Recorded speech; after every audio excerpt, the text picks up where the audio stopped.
Coming up on Living St. Louis, the making of a play in the Grand Center District and its ripple effect in a community. And in this corner, Cassius Clay, next on Living St. Louis.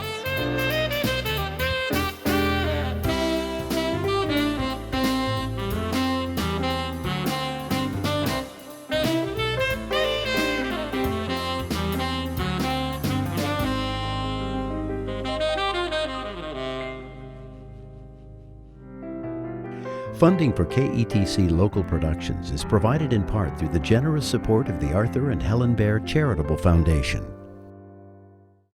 And this Emmy Award-winning program wouldn't be possible without your support. Thank you to the members of Channel 9. You make it possible. We devote tonight's show to the creation of another one.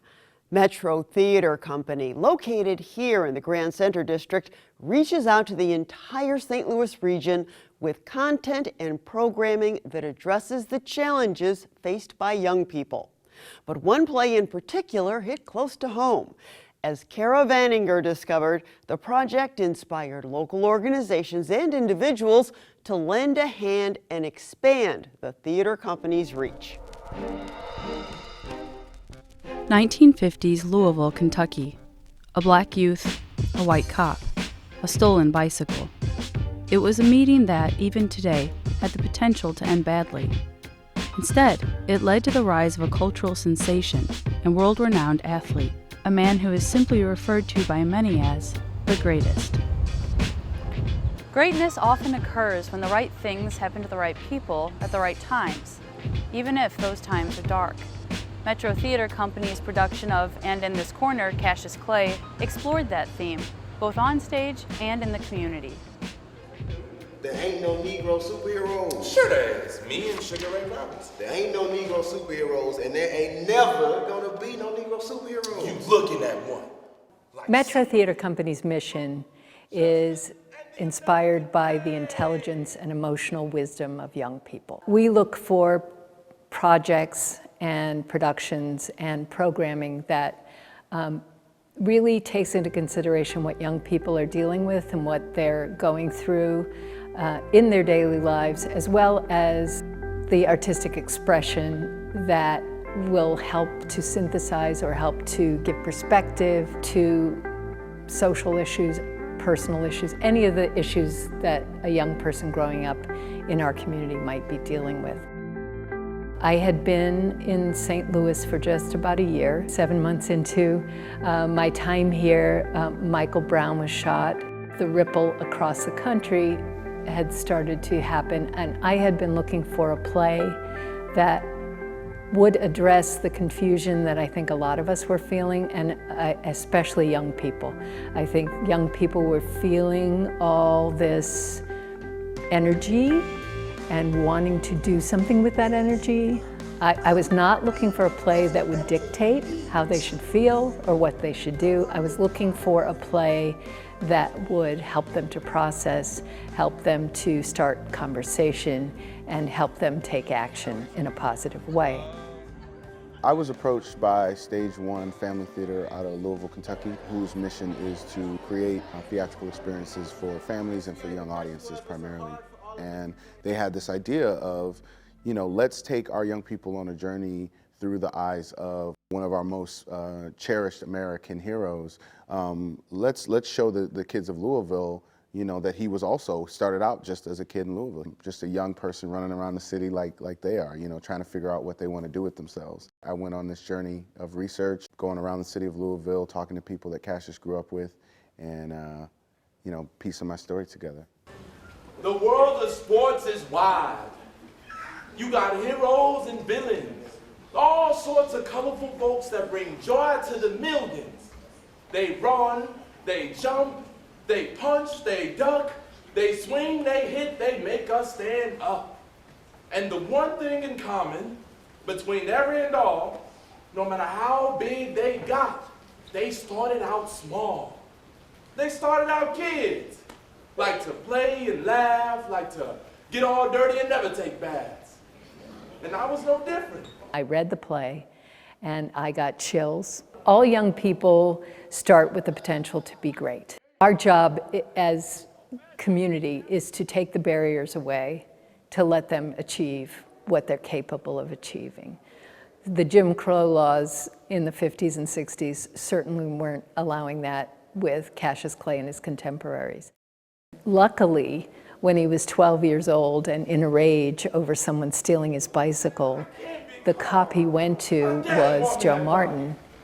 It was so fast. I took a cab or two, I washed it every day, or the chain every week, and some no good thief just walks up and takes it. It's all right. No, it's not. You have to find this thief, and when you do, I'm gonna whoop him. I'm gonna whoop him so bad, he'll never steal anything again. Is that right? I'm gonna whoop him so bad, you'll probably have to arrest me and put me in jail next to him. And once we get behind bars, I'm gonna whoop him again. If you're gonna whoop anybody, you better learn how. Well, what do you mean? Come by the Columbia Gym. Ask for Joe. That's me. Am I under arrest? No. Why, you got something to confess? No, sir. No. I'm gonna go look for that bike. Come on by the gym. I'll show you how to really fight. Through boxing, he found his way of reaching above what were the confinements of the era he grew up in. It was not necessarily my objective with this play to, write something that was exploring issues of race and injustice. It's just part of the landscape of, a young black life. Any young black person that aspires to go beyond their lot in life or their circumstance is going to run into those issues. Anybody walking in a marginalized body is going to have to deal with the repercussions and the realities of living in a society that was created to privilege one demographic, whether that be subtly or overtly. But it is in the fabric of this country, and we can't deny that. An angry nation this week demanded immediate justice for the kidnapped lynchers of 14-year-old Emmett Lewis Till, whose bound and mutilated body was discovered Wednesday in the Tallahatchie River near Money, Mississippi. Till was an 8th grade student at McCosh School in Chicago and lived with his mother in a second-floor apartment. He was visiting family in Mississippi for the summer. Young Till was accused of whistling at the wife of Roy Bryant, a white man. He'd been missing since Sunday when he was kidnapped from the home of his uncle. A fisherman discovered the boy's floating body. He'd been beaten, shot in the head, and a 150-pound cotton gin fan tied around his body with barbed wire. He should have known better. Have some respect. Oh, he was stupid. Stop. It's just stupid. Everybody know you're supposed to watch your mouth around white folks. It ain't his fault. His mother had the fortitude to let the pictures of Emmett Till be shown, and that's a lot of what ignited the civil rights movement, or put it on the radar of the nation. At the height of the civil rights movement, Cassius Clay's focus was on preparing for the 1960 Olympic Games in Rome. He brought home the gold, but the respect and equality he had experienced as an Olympic athlete didn't exactly translate to his hometown. You boys best eat elsewhere. Hi, I'm Cassius Clay, a world champion boxer. This is my associate, Eddie Green, world champion pain in the rear. We like 2 cheeseburgers and 2 chocolate milkshakes, please. We don't serve Negroes. Well, we don't eat Negroes. We want cheeseburgers and Do you see this? The mayor himself said that this was his key to the city of Louisville. The mayor. You boys need to eat elsewhere.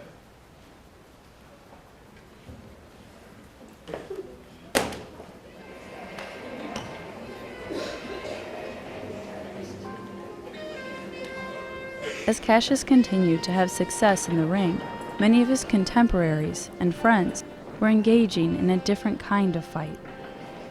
I heard what you said when they asked you about things back here. what did I say? I don't remember. You have the whole world listening to you.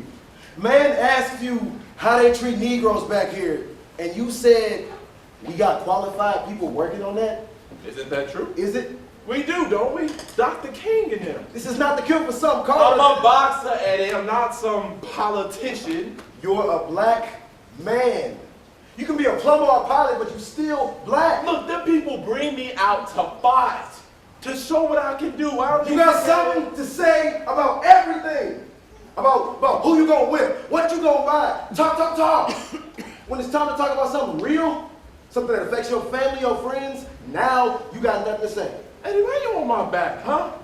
Because I didn't get my head busted at those sit-ins with you? Those sit-ins are just the beginning, Cassius. Look, things are gonna change real soon, and it ain't gonna be pretty or easy. And there's going to be a moment when you have to speak up, and that time is now. Look here, I'm just trying to take care of my family. My daddy can't keep painting them signs forever. The moment I stepped into that Columbia gym with Mr. Martin, I said, I'm gonna be the best at this. Buy my parents a house, give me a nice car. That hasn't changed. You may think that's small, but to me, that's everything. May not change the world, but it'll make my mama smile. And you can't tell me that don't mean nothing. A black boy, a black man, making his mama smile and his daddy proud. The civil rights movement that was basically sparked around the time that Cassius Clay is starting to box has not yet to fully been realized. Like the things that those people were fighting for haven't yet fully been attained. So because just of the nature of the time period that I'm writing about, the 50s and the 60s, there's still just gonna be resonance today because we're still dealing with those issues.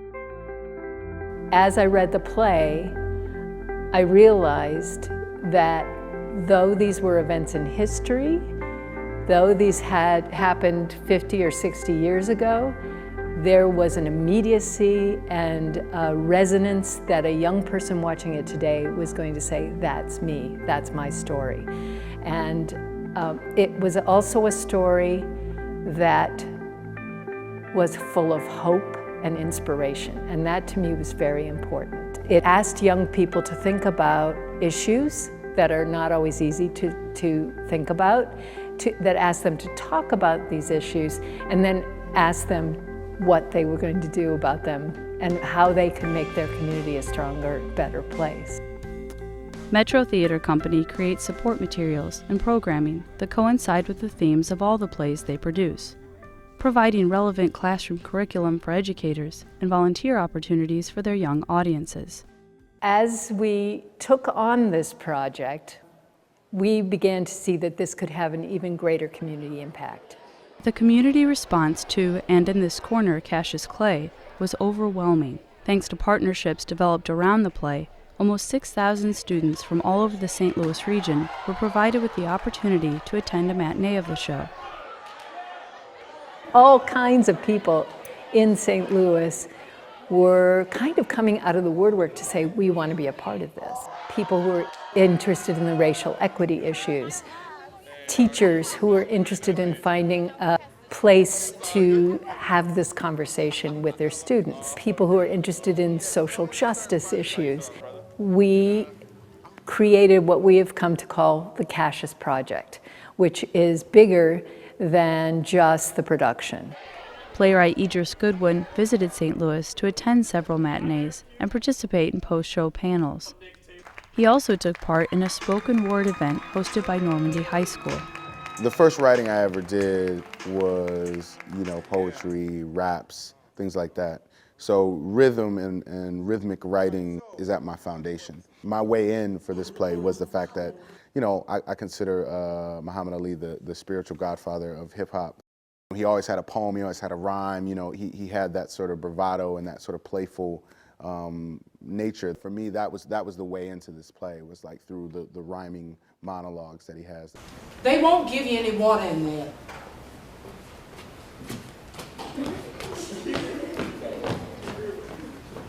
I looked in there, took a second to see them boys drinking water ain't look like me. And on we walked, thirsty as ever. But we didn't make a peep, shoot, we knew better. See, this was the South. And during that time, black and white could not intertwine. Now, You might think me unlucky. A black boy born in Kentucky and Jim Crow was no treat. But memorizing monologues wasn't the biggest challenge that actor Trigney Morgan had to face when he took on the role as Cassius Clay. First, he had to learn how to box. As a result, Metro formed one of its most poignant partnerships with St. Louis All-City Boxing, a not-for-profit gym and youth foundation. I was excited to visit All-City. For the past 4 years, I've been training in Thai boxing and recently started fighting, so I was looking forward to getting some pointers from the young boxers there. I'm used to working pretty hard, but the coaches and fighters at All-City set a great example of dedication and tenacity as they consistently train and compete. Among many other accomplishments, All-City is home to several Silver Glove state and regional champions, 2 Junior Olympic champions, a ringside world champion, and a Golden Gloves regional champion. What the coaches at St. Louis All-City Boxing are doing is that same kind of work that Joe Martin was doing. Boxing is just the hook to get the kids in the program. It's teaching these young men and women how to live and how to be responsible and respectful young adults. We just wanted to be different. We didn't want to be a run-of-the-mill boxing gym. So we're a full-fledged youth foundation, which has mentoring, educational support, tutoring, nutritional support. We are very involved with the kids in their academics. Most of the teachers have either Coach Amy or myself on speed dial. When we do our national trips for our kids, because they're elite athletes, make no mistake about that. When we go on national boxing tournaments out of town, we send letters out to the teachers to send their homework assignments home with them. Their parents are the first to get called and we're the second to get called. And so we check all progress reports and we check all report cards. If you don't have a C or better, you can't participate in the traveling team. We still want you to come to practice. Instead of boxing, you sit at the table and you do your homework while the other kids are training. And that's an incentive for the kids to get their grades back up because they don't want to miss out on the opportunities like this summer. We have a national tournament in Dallas, Texas, that we plan on going to Galveston, Texas after the tournament for 3 days for the 4th of July. And so that's a big incentive for these children to not only do well in boxing, but also to keep their grades up because they know if they don't have a C or better, they're going to be in St. Louis this summer while we're at the beach. The reasons why we've put our gym in the location and why we call ourselves All-City Boxing is because we're open to all neighborhoods and all areas of the city and county. You don't have to live in Fox Park to participate in a program.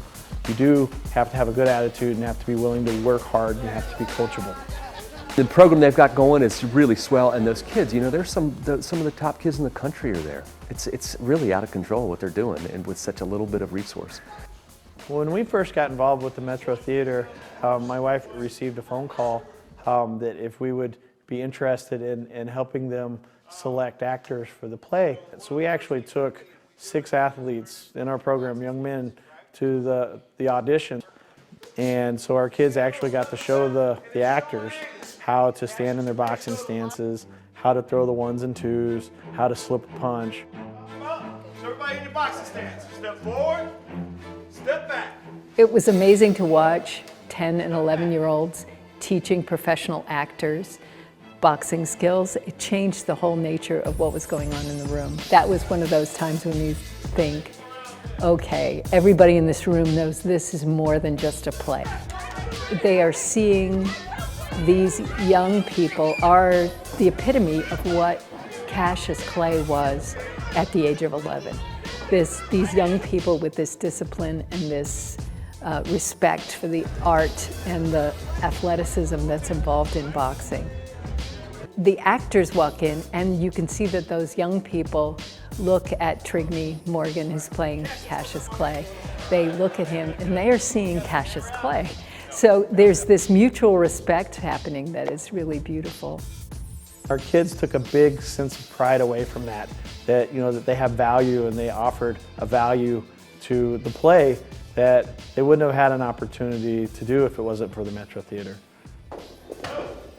It was very humbling because for them to look up to me and for me to kind of look up to them in a way because it's I wasn't doing anything that young. I wasn't involved in acting or like pursuing something that I was very passionate about that young. So for me, like, that's inspirational to see these little kids like working their butts off and like there every day and doing good in school and also doing these extracurricular activities. It's really gonna like uplift them in life and take them to places. So it was great. I'm just glad that they're looking up to me because I mean, that makes me feel special because in a way I'm looking up to them as well.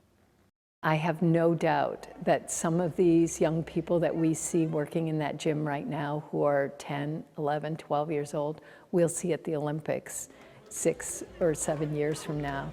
And not everybody's going to be a professional boxer. Not everybody's going to be an Olympic gold medalist. But I want them to take the principles of boxing to be productive citizens in whatever they want to do in life. You know, like say, the same way you go and do your road work, your exercise and everything, you should do that when you go to school. What you want to do with your life. You know, like I tell them, athletics is recreation. It's a hobby. What you want to do with your life, that's what you put your main focus in. Whether you want to be a doctor, lawyer, engineer, be the best you can be. And we ask the same thing when you come in this gym. Some of All City's elite athletes also participated in a post-show Q&A, giving insight into their sport and providing a positive example for an audience of peers. The post-show panels were also the perfect chance for students to learn more about the art of theater, the history behind the play itself, and to give their immediate reactions to the content. I've had the opportunity to sit in a couple of the student matinees, and it's exciting in one respect to just see young people excited about theater, excited about, you know, plays that explore you know, social issues, things of that nature, to see them awake and energized and thinking. This is a play really aimed at middle school students, and middle school is a very, you know, that middle school age is a very unique, wonderful time because it's them at the precipice of like coming out of sort of childhood, and they're at the very kind of beginnings of the road towards adulthood, and so they're very sharp, they're very aware, and so that's always really rewarding for me to be able to hear their feedback. At the same time, it's also bittersweet. Were there moments within the play that made you feel uncomfortable or uneasy? When we asked the kids, what did you think was going to happen when he approached this white police officer? You know, a lot of them are like, oh, we thought he was going to get arrested. We thought, you know, something negative. And, you know, to hear that that's what they think would happen, to have that level of fear, towards the police is just really, it's kind of sad to me. But I do think it does reflect a certain attitude or a certain viewpoint about authority, is that authority is actually not there to enrich your life or make your life better or inspire you, all of that. Authority is something to be afraid of. And that to me is a collective consciousness. When they hear about Emmett Till, you know, that they make that connection, that there are still headlines about, you know, young black, you know, people being killed, being murdered, being shot, that they're making that connection from, you know, 1953, 1954 to 2016. Nobody wants to hear that from their kids, you know, that's what they think could happen to them. There are so many things where we just see that the racial inequity continues, and we have to find positive ways to address it. It definitely validates the work in a way, but it also makes me wonder how have we as adults contributed to this landscape that we're bringing them up into, and what can we do to try to improve this landscape. I went over to Rome and came home victor of the fight, and can't even get a burger in a diner that's white. So I keep looking at this medal. This surely ain't no key. It's just gold-plated lead.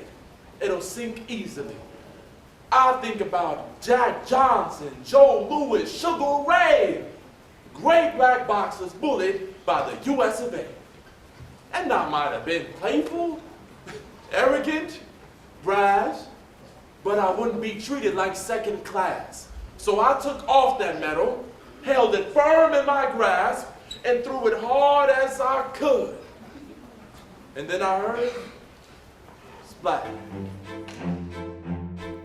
Eventually, Ali embraced the platform that success and celebrity had built for him and began to speak up for the marginalized people in the world, becoming a passionate social activist and philanthropist. We have to empower young people to make positive change so that they feel that they have a place to have a conversation. They feel they have a way to contribute, that they don't have to just sit in anger. Weighing in at 210 pounds from Louisville, Kentucky, Cassius. What began as a hometown story for Louisville became a message of hope to thousands of young people in St. Louis. Metro Theater Company has moved on to other productions, but many of the partnerships formed during the Cassius project remain intact. And in a basement gym off of South Jefferson, young people committed to academic and athletic excellence consistently show up to train, knowing that hope is ignited and sustained by their own positive actions.